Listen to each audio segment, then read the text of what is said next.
Bilancio di fine anno per il sindaco di Venezia Luigi Brugnaro, che partendo dai lavori in atto annuncia cosa accadrà nel 2024, dai cantieri del Bosco dello Sport al ticket d'ingresso.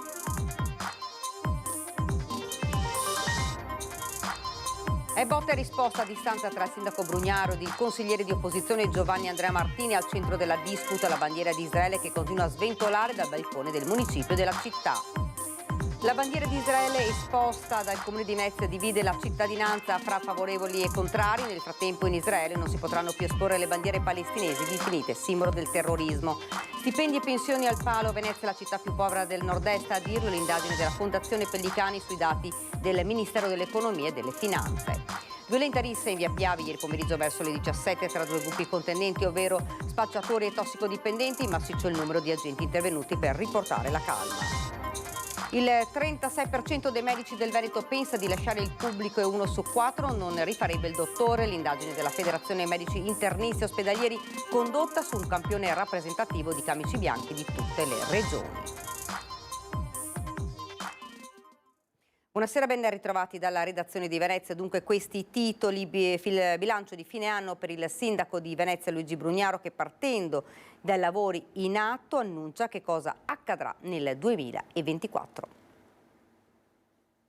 A tenere banco il ticket d'ingresso a Venezia, attuato nel 2024 il giorno di San Marco, patrono della città, 25 aprile. Non chiamatelo numero chiuso, la raccomandazione del sindaco Brugnaro. Non è un numero chiuso, è semplicemente l'obbligo di prenotazione. Non è un numero chiuso, nel senso che se uno vuole paga 5 euro e viene. Si prenota, paga 5 euro, non c'è un numero chiuso. Noi faremo dei varchi che cercheranno in qualche modo di dissuadere le persone a venire proprio quel giorno. E lo dico anche proprio ai nostri amici veneti, dicono sono 20 giorni, ti va a venire proprio quei. Sarà il giorno in cui tutti gli occhi del mondo saranno puntati sulla Serenissima, dice. Devo dire che dal mondo problemi non ne abbiamo avuto neanche uno. Cioè nessuna domanda, anzi c'è stata una signora americana che mi ha mandato $5. Sì, li ho messi da parte, li metto da parte, lo giuro, ma ancora 2 anni fa, per dire che sono molto d'accordo su di noi, con noi. Sarà un 2024 difficile per via delle ripercussioni sul Mar Rosso della guerra israelo-palestinese in atto, che si sta già riversando sui nostri porti. È difficile, quello sta succedendo a Suez, l'attacco alle navi, cioè voi dite, ma cosa sta dicendo adesso? No, avremo un ritorno abbastanza forte nei nostri porti. Nella prossima primavera, annuncia Brugnaro, previsto l'avvio dei cantieri per il Bosco dello Sport. Penso verso marzo, insomma, cioè sarò là col vanghetto, mi metterò a seguire i lavori passo passo.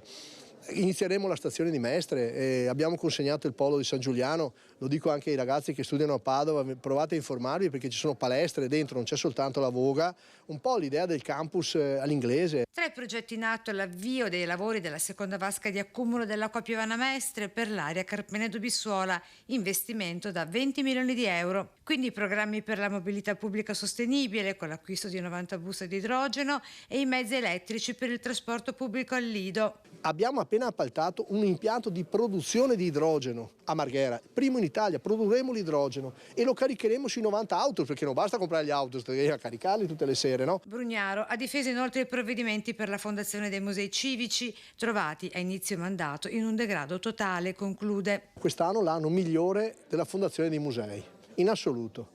E abbiamo dato speranza e sicurezza a quei lavoratori, sono tanti, diretti e indiretti dei musei civici, per i prossimi probabilmente 10 anni. E botta e risposta a distanza tra il sindaco Brugnaro e il consigliere di opposizione Giovanni Andrea Martini al centro della disputa, la bandiera di Israele che continua a sventolare dal balcone del municipio della città. È un Brugnaro all'attacco, quello che si schiera contro l'opposizione di tutta la città insieme, che gli chiede di rimuovere la bandiera di Israele. Il 12 ottobre ho fatto visita alla comunità ebraica, visita ufficiale, al presidente Calimani e al rabbino Sermonetta, a cui esprimo ancora la nostra vicinanza per quel tremendo attacco che hanno subito i kibbutz al confine con la striscia di Gaza. Bisogna ricordare che ieri è stato fatto un vero e proprio massacro, un vero e proprio atto inqualificabile, di una gravità, di una crudeltà incredibile.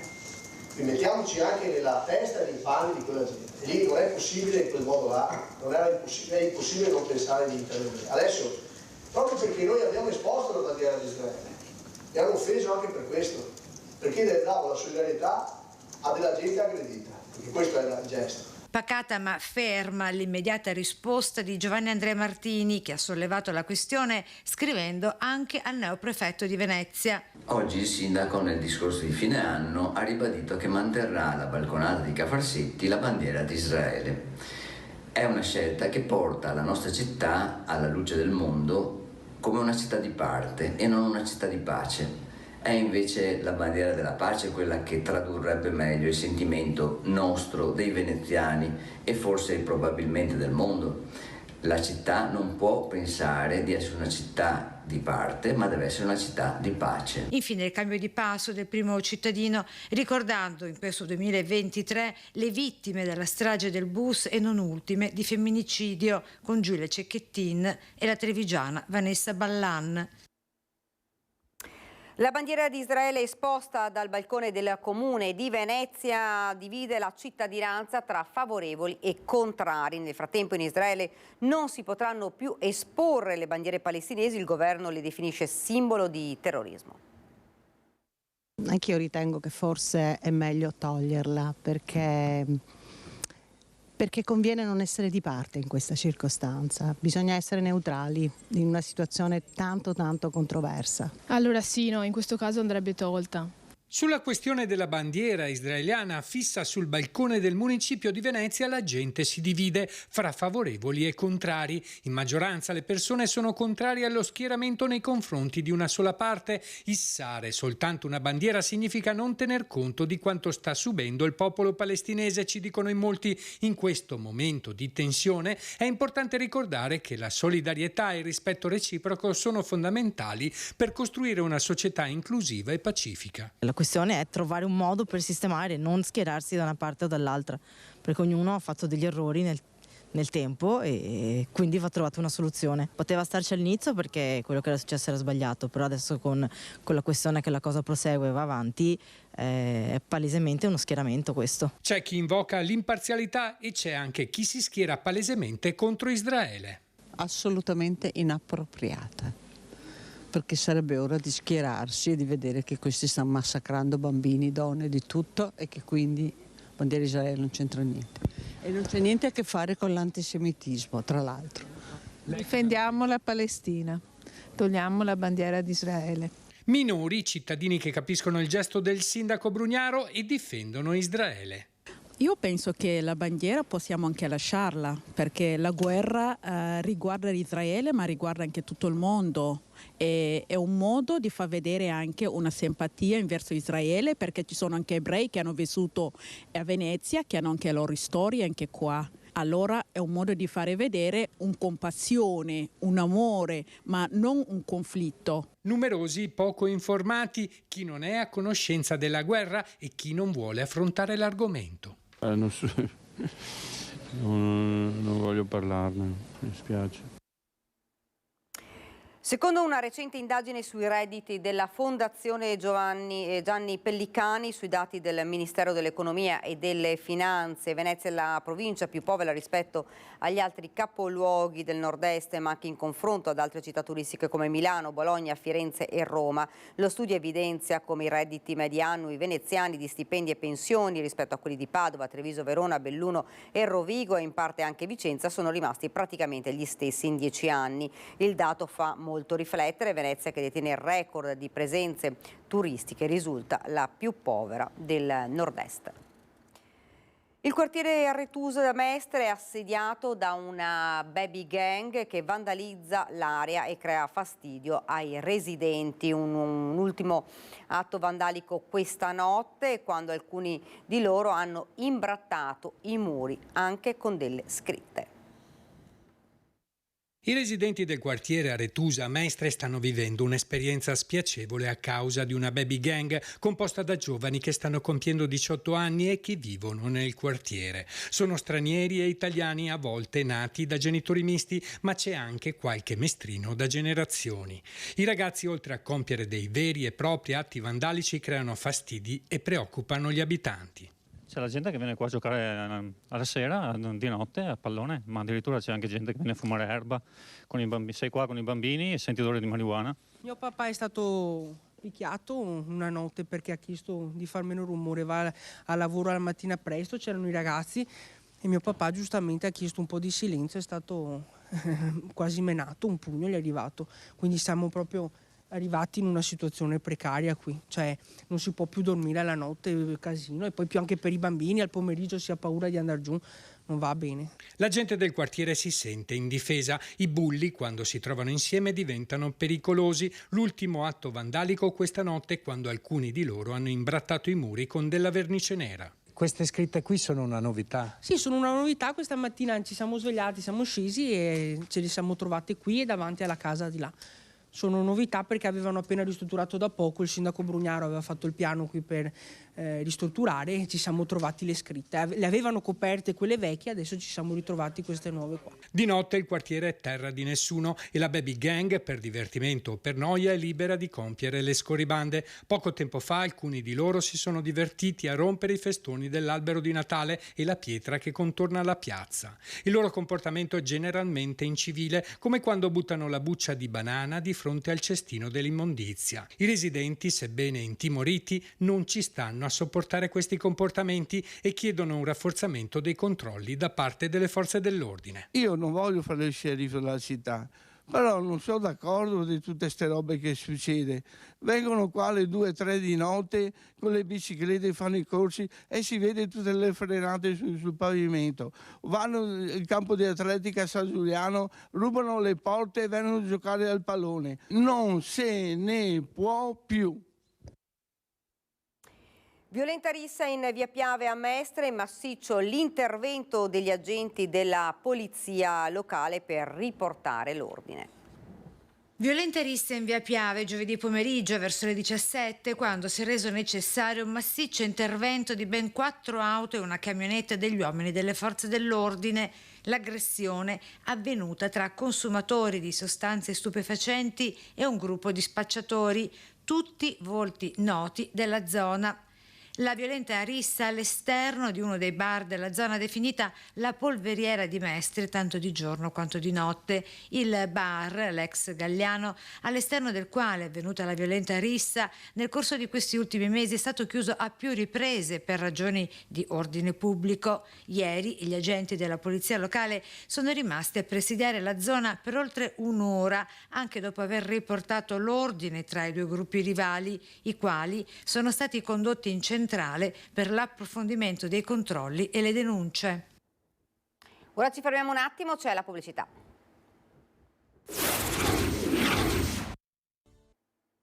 Siamo tornati nuovamente in studio con la cronaca, l'infarto, la corsa in ospedale in codice rosso e il risveglio in reparto senza Rolex.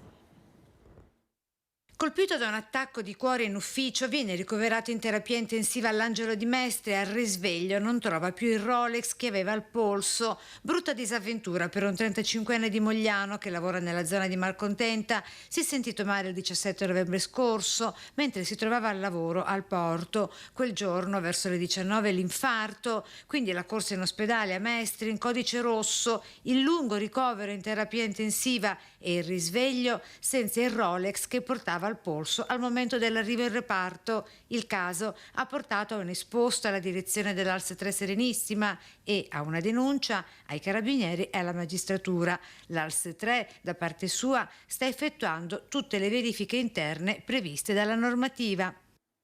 Ed ora invece parliamo di un'indagine dell'associazione che raggruppa i medici internisti, rivela che un dottore su 4, se potesse tornare indietro, non sceglierebbe di fare medicina, mentre il 36% lascerebbe il settore pubblico. Potesse tornare indietro, un medico su 4 in Veneto non si iscriverebbe a medicina.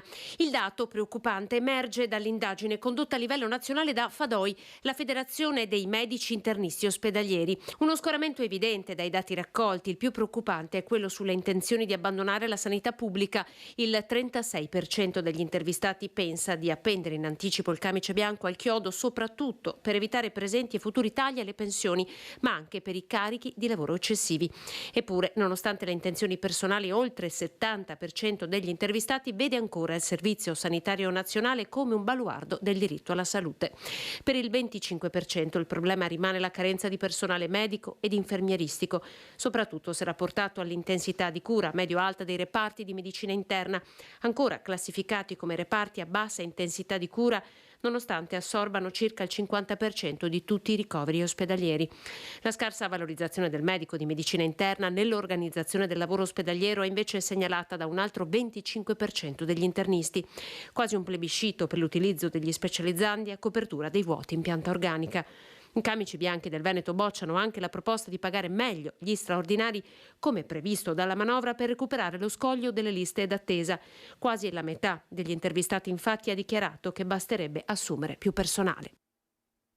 E adesso spazio al presepe allestito in via Caneve a Mestre da un commerciante della zona, un'attività dove spiccano 2 grandi cuori nel nome e nel ricordo di Giulia Cecchettin.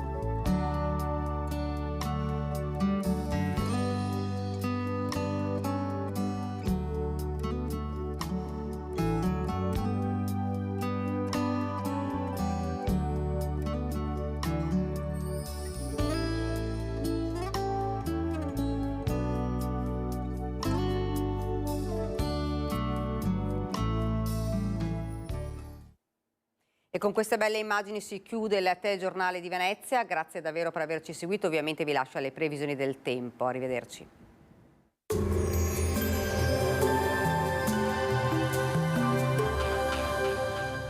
Cooperativa Agricola Volpago offre carne fresca di prima qualità. Ci trovi a Volpago del Montello, Pieve del Grappa, Tre Baseleghe e presso lo spaccio del contadino a Dolo e Massanzago. Bentrovati allo meteo. Andiamo verso un capodanno senza freddo e con un peggioramento del tempo. Sabato 30 dicembre pressione atmosferica in diminuzione, ma sarà ancora stabile. Nel dettaglio sul Veneto avremo ancora la presenza della nebbia sulle zone pianeggianti, in particolare con cielo diffusamente coperto. Per vedere il sole si dovrà salire di altitudine e andare in quota. Le temperature saranno stazionarie, minime tra 2 e 5 gradi, massime tra 8 e 10 gradi. Spostiamoci ora sul Friuli Venezia Giulia. Anche qui il cielo sarà grigio ovunque, ma con nuvolosità più consistente verso la costa, un po' meno sulle Alpi. Saranno ancora possibili locali foschie e nebbie. Temperature minime tra 1 e 5 gradi, massime sui 10-11 gradi. Infine diamo uno sguardo alla situazione del Trentino Alto Adige. Avremo qui schiarite più ampie al mattino alternate a qualche annuvolamento. Temperature minime intorno allo 0 o di poco sopra, massime sugli 8-9 gradi. Dal meteo è tutto, vi auguro un buon proseguimento in nostra compagnia.